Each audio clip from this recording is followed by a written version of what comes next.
Hello students, welcome back to my channel. इस video में हम फ्योदोर दोस्तोयेवस्की की एक नॉवल को डिस्कस करेंगे जिसका नाम है नोट्स फ्रॉम द अंडरग्राउंड।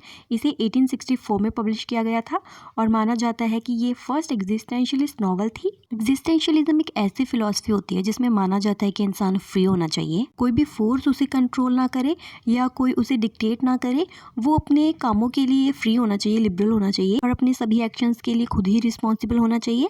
इस नॉवल का नरेटर अंडरग्राउंड मैन है जो कि अपनी लाइफ का एक्सपीरियंस बता रहा है और माना जाता है कि ये नरेटर खुद ऑथर दोस्तोयेवस्की ही है। इस नॉवल पे मैंने पहले भी वीडियो बनाई हुई है, लेकिन इसमें हम थोड़ा और डिटेल में इसे पढ़ेंगे।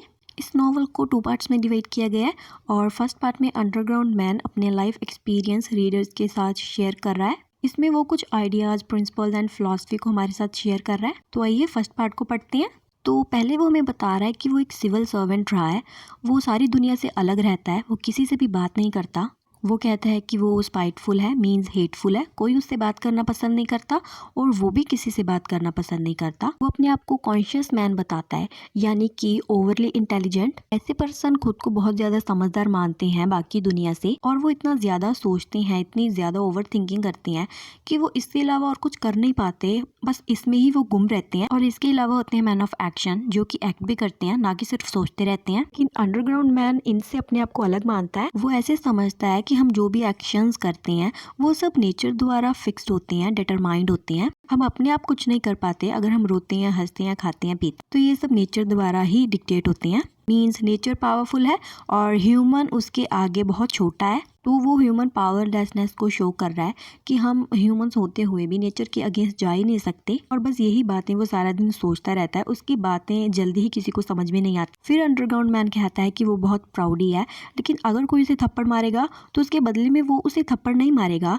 बट सोचने लग जाएगा कि मैं क्या करूं। और फिर बस ऐसे ही वो सोचते ही रह जाता है और एक्ट नहीं कर पाता। बट जो मैन ऑफ एक्शन होते हैं वो इंस्टेंटली एक्ट करते हैं। अगर उन्हें कोई कुछ कहेगा, मारेगा, तो वो भी उसका रिप्लाई करेंगे। और ऐसे पर्सन को अंडरग्राउंड मैन ने स्टूपिड कहा है क्योंकि वो बिना सोचे समझे एक्ट करते हैं। और फिर वो मैन ऑफ एक्शन से जेलस भी फील करता है क्योंकि वो तो एक्ट कर पाते हैं लेकिन वो एक्ट नहीं कर पाता, क्योंकि वो सोचता ही रहता है, सोचता ही रह जाता है। उसके माइंड में बहुत सारे थॉट्स आते हैं और वो इन थॉट्स को रोक भी नहीं सकता। फिर से वो बात करता है नेचर लॉज की। वो कहता है कि इनके अगेंस्ट हम नहीं जा सकते और वो एग्जांपल देके हमें समझाता है कि जैसे हमें टूथेक होता है तो वो दर्द अनबीरेबल होता है, हम उसे रोकने के लिए कुछ नहीं कर सकते। नो डाउट मेडिसिन वगैरह हम लेते हैं, लेकिन वो बात की बातें हैं।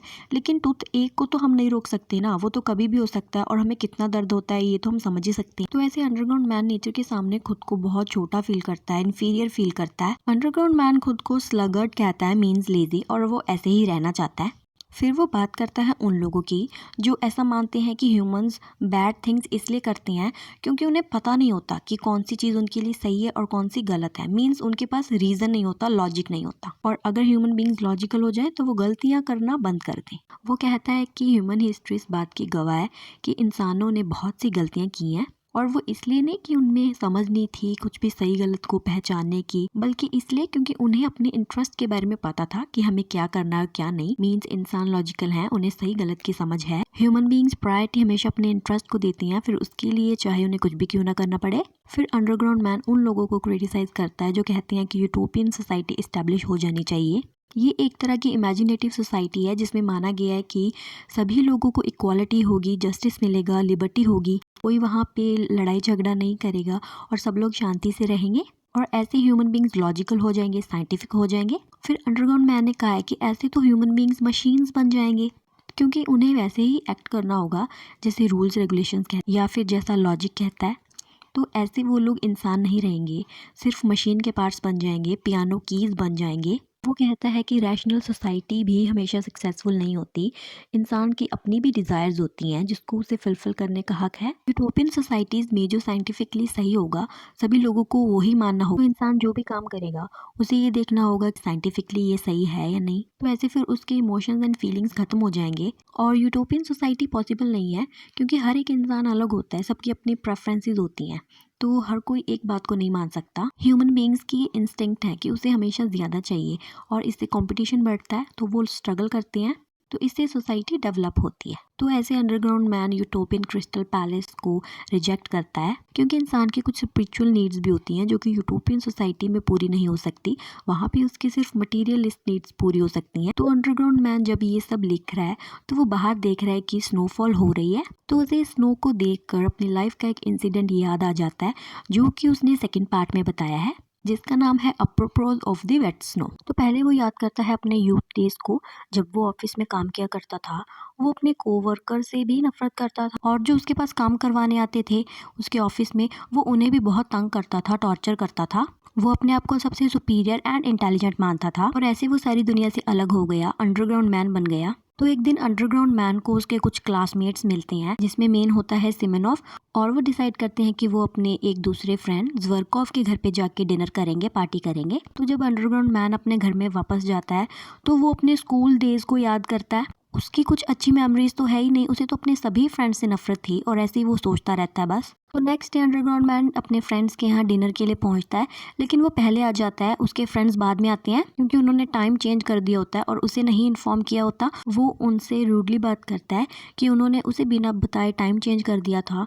तो वो उसकी इंसल्ट करते हैं और उसे इग्नोर करते हैं। तो अब वो सभी मिलकर ब्रॉथल में चले जाते हैं, लेकिन अंडरग्राउंड मैन अकेला रह जाता है, उसके पास पैसे नहीं होते। फिर वो सिमेनॉफ से रिक्वेस्ट करता है कि उसे कुछ मनी दे दे, और ऐसे पैसे मिलने के बाद वो भी उनके पीछे पीछे चला जाता है। जब वो उनके पीछे जा रहा होता है तो वो फिर से सोचने लग जाता है कि ये लोग उसके पैरों पे गिर जाएंगे और उससे माफ़ी मांगेंगे, और फिर वो सेमेनोव को जोर से एक थप्पड़ लगाएगा। फिर उन दोनों का झगड़ा हो जाएगा और उन्हें पुलिस पकड़ कर ले जाएगी।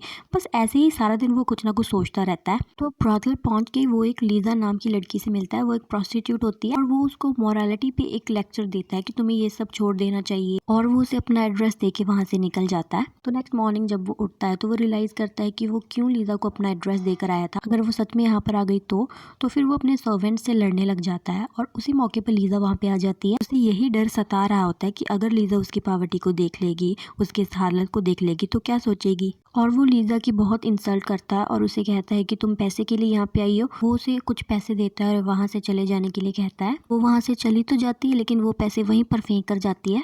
फिर वो लीजा के पीछे भी जाता है उसे सॉरी कहने के लिए, लेकिन उसके बाद वो उसे कभी नहीं दिखती। तो ऐसे आप लोग देख सकते हैं कि अंडरग्राउंड मैन अपनी लाइफ का कोई भी डिसीजन सही से नहीं ले पाता, और बहुत सारी अपॉर्चुनिटीज़ को वो अपने नेचर के कारण ही गवा देता है। तो ऐसे अंडरग्राउंड मैन यहीं पर अपनी स्टोरी को ख़त्म करता है। लेकिन ऑथर फ्योदोर दोस्तोयेव्स्की हमें ये बताती हैं कि अपनी रीडर्स को, चाहे उसने ये कहा है कि उसने अब लिखना बंद कर दिया, बट इन रियलिटी उसने लिखना कभी नहीं छोड़ा। सो आई होप गाइज आपको इसकी डिटेल समरी समझ में आई होगी। So see you in the next video.